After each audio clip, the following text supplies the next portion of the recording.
हा caste आयर्नचा pan आहे. ह्याच्यामध्ये हीट पकडून राहते. हा पॅन लगेच गार होत नाही, त्यामुळे एकदा गरम करून घ्यायचा आणि मीडियम फ्लेमलाच पराठे भाजायचे. नाहीतर पराठे वरनं परत तेच कलर दाखवतात आणि आत कच्चे असतात. या मोमेंटला आता आपण एक बटर लावून घेऊयात थोडं.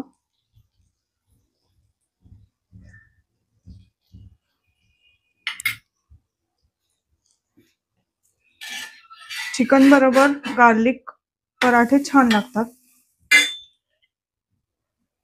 कधी ट्राय करा.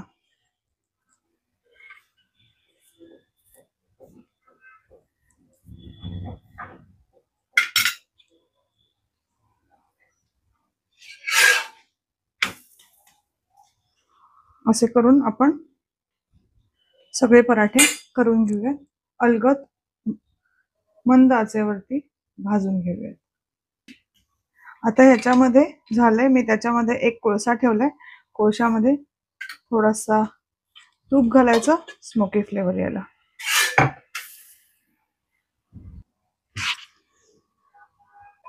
आता हे आपण काढून घेऊयात.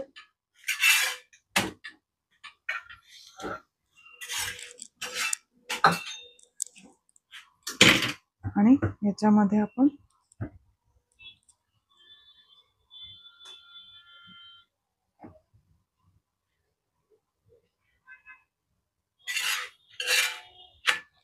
क्रीम घालून घेऊयात आणि सर्व करूयात. आता नाव the moment of truth.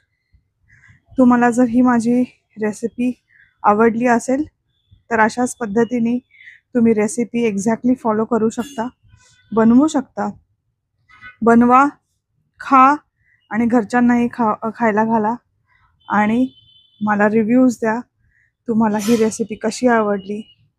Like, share and subscribe. Thank you so much.